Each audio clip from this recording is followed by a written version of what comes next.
Welcome to Đồng Nai Radio and Television Station. Here comes to the news today.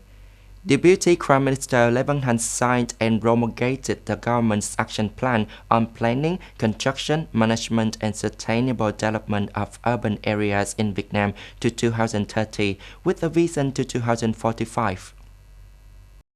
Dr. Kram set out a goal to strive that by 2030, the national urbanization rate will reach over 50%.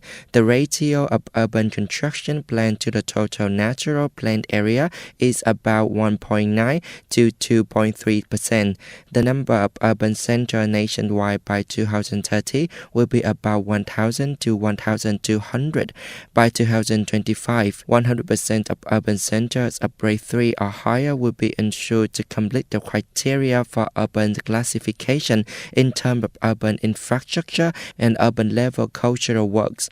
By 2030, to form several national and regional urban centers that meet health, education, and cultural targets. Minister of Transport Nguyễn Văn Thắng has just sent an official dispatch to the people committees of the provinces that have passed the North-South Expressway project in 2021 to 2025 period, speeding the process of the site clearance and disbursement of capital this year, 2022. Up to now, the process of compensation, support and resettlement in the project's component project is still slow. The disbursement value is relatively low, and there is the risk of affecting the handover reschedule as the government required.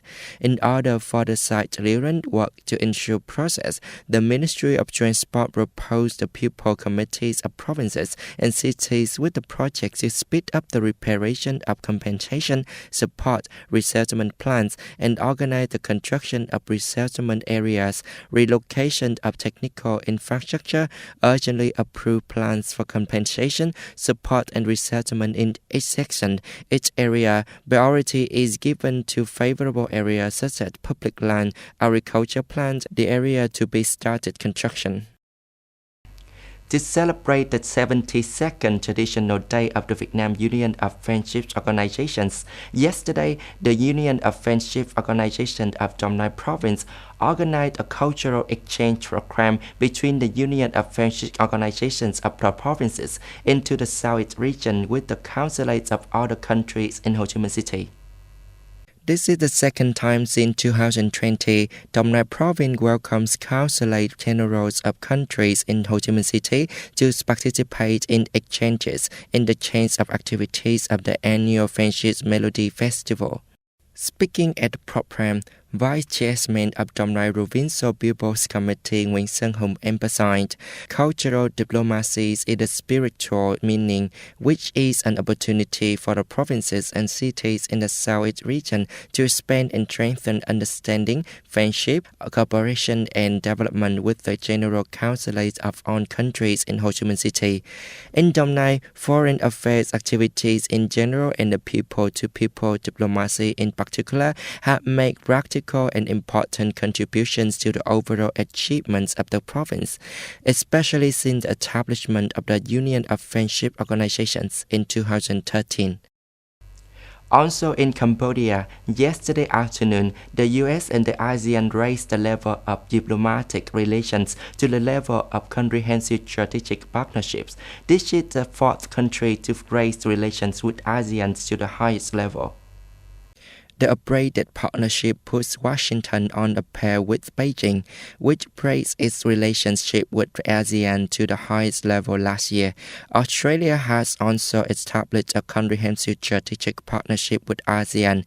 U.S. President Joe Biden says the comprehensive strategic partnership would have solved the biggest problem of our time. He said in his remarks as a summit that agreement would have built a free and open Indo-Pacific, stable and prosperous, resilient and secure.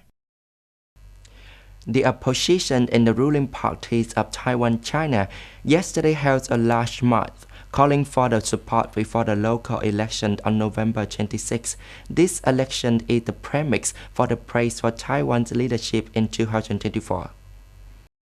The ruling Democratic Progressive Party, elected by the resident Tsai Ing-wen, is held a rally near the residential office in Taipei. Tsai says the upcoming local elections are going to be watched closely by the whole world.